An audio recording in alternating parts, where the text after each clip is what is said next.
Hey guys, welcome to कहानी अब तक, जहां आपको मिलेंगी सुपर कूल एनिमेटेड कहानियां जो आपको फुल ऑन एंटरटेन करेंगी और साथ में कुछ लाइफ के इंपॉर्टेंट लेसन्स भी देंगे। सो सिट बैक, रिलैक्स और एंजॉय करो नेक्स्ट लेवल स्टोरीज के साथ।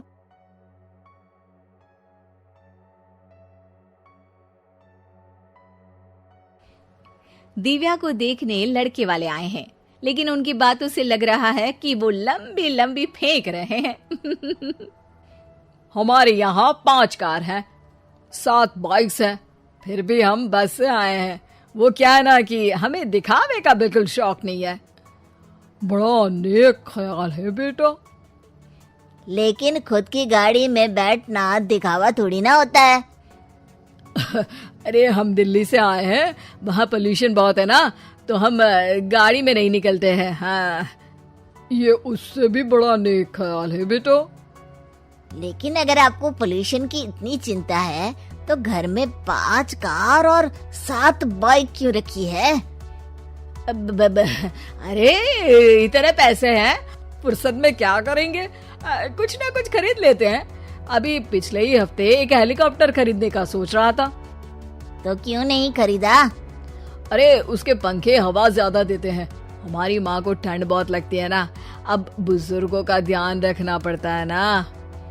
अरे वाह वाह, ये तो बहुत बड़ा, ऊंचा और नेक ख्याल है। हम कैसे मान ले कि ये लोग झूठ नहीं बोल रहे हैं?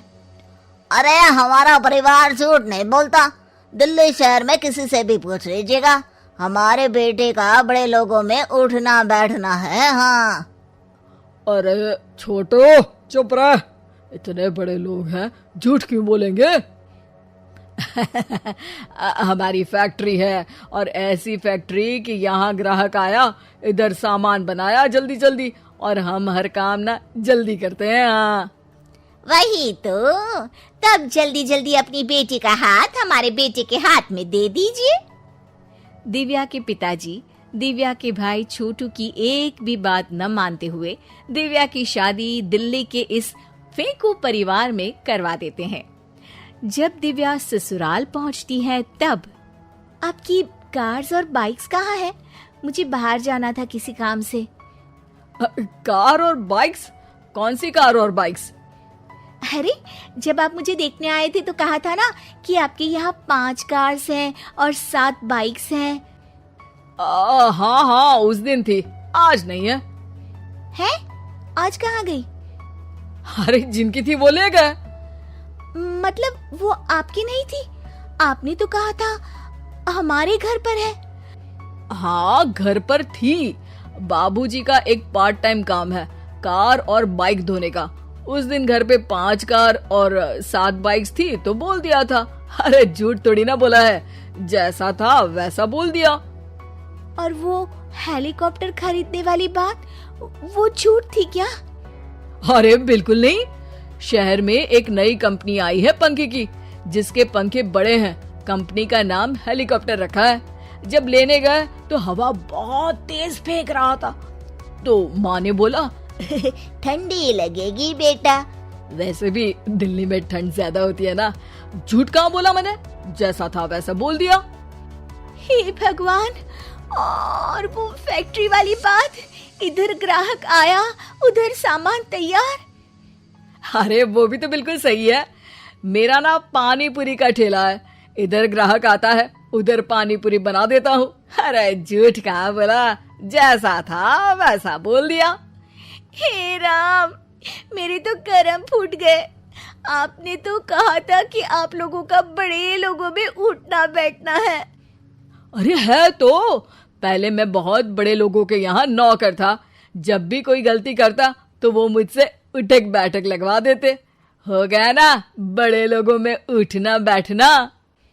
दिव्या अपने साथ हुए धोखे पर रोने लगती है और ठान लेती है कि वो ससुराल वालों को लाइन पर लाकर ही रहेगी और उनकी ये झूठ बोलने वाली आदत छुड़वा कर रहेगी।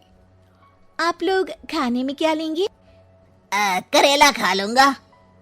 अरे मुझे तो टिंडे खाने हैं। कद्दू खाऊंगा। अच्छी बात है, खाने के टेबल पर मिलते हैं। शाम को जब सब खाने के टेबल पर मिलते हैं तो सब देखते हैं कि टेबल पर प्लेट्स में एक पूरा और कच्चा कद्दू रखा है, कच्चा करेला रखा है और कच्चे टिंडे भी रखे हैं। बहू, ये सब क्या है?